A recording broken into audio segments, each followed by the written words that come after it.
How she died showed us all how she had lived. Sitting beside my grandma while she breathed her last breaths was like listening to a week-long sermon. While her body was slowly leaving this earth, she recited scripture and sang hymns from memory, proof of her years of attending Sunday services, singing in the choir, teaching Sunday school, reading her Bible, but most importantly, of following Jesus. She spoke little snippets of truths as I scribbled down her sentences as quickly as I could in my journal. I wanted to remember every last word. God is so good. She said this phrase a lot. And we are so loved. She sang the hymn, I Surrender All, from memory as I held up a hymnal next to her bed and tried to follow along. In her last breaths, she reminded our family of everything important in this life, God's goodness, God's love, and God's presence. It only makes sense to me that Jesus would pray the Psalms just before his last breath. The Psalms were his prayer book, the foundation of Jewish prayer, etched in his memory and prayed daily.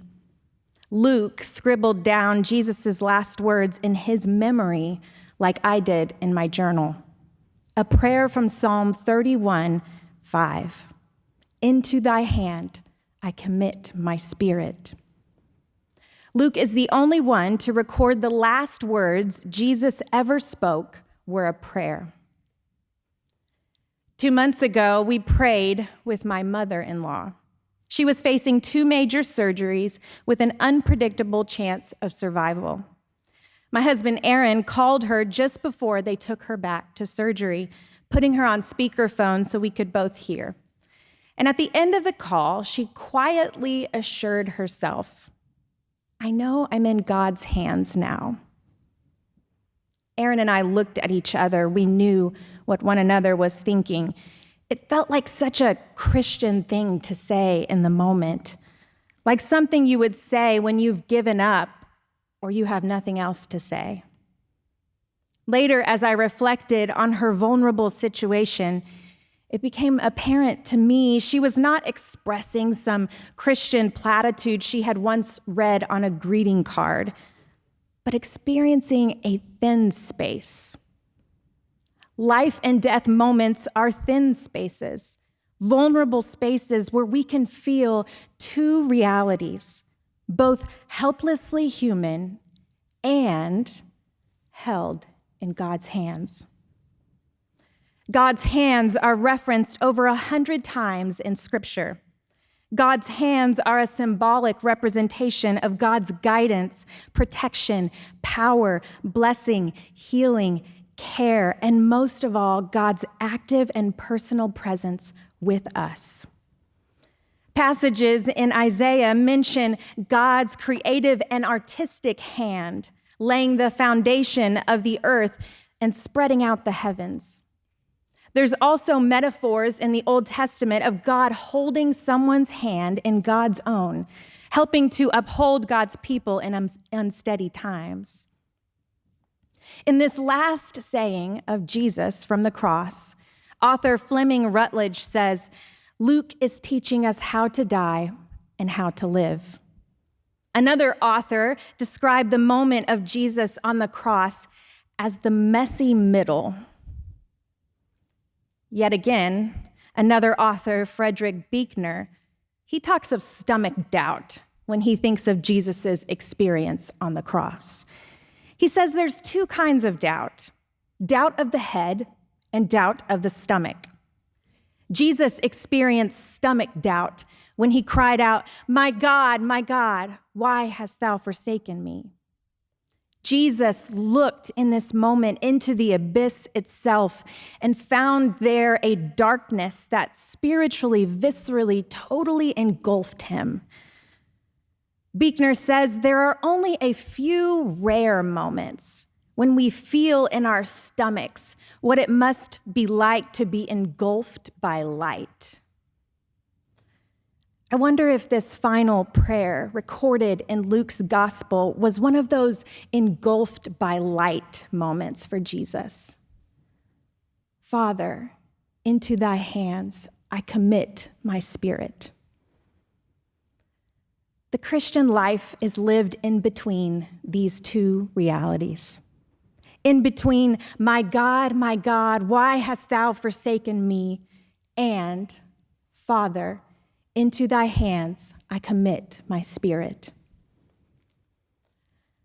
On August 28th, 1963, Reverend Dr. Martin Luther King Jr. held up two realities to those gathered for the March on Washington. The reality of racial injustice in our country in one hand, and a dream for God's beloved community in the other.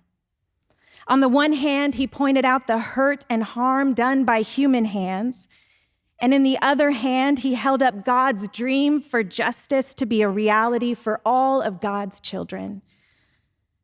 At the conclusion of King's speech, with the sound of freedom ringing in everyone's ears, one woman nearby waited her turn to take to the podium. I had always thought King's famous speech was the last word of the program that day. But there was one who would have to follow that magnificent moment. Her name was Marian Anderson. As the cheers and clapping finally quieted down, her voice can be heard in the microphones. Today, I'll perform a Negro spiritual. He's got the whole world in his hands. In her low and strong voice, Marian began to sing. He's got the whole world in his hands. He's got the big round world in his hands. He's got the wide world in his hands. He's got the whole world in his hands. What many of us know as just a children's song, or so we thought, is actually an African-American spiritual, passed down through generations orally and first published in 1927. The lyrics find their origins in the prayer book of the Psalms. The song began in the bondage of the oppression of the slave trade and was sung through the Civil War and now the Civil Rights Movement. Anderson said she chose this particular song for this moment because it reminds us not to lose sight of the fact that we have our times of extremity and that there is a being who can help us at such a time. Anderson held the tension of these two realities with each verse sung. She said, I chose to sing this spiritual because it had a cry, an appeal. In Psalm 31, the words stand in tension between trust and affliction, between a time of extremity and a being who can help.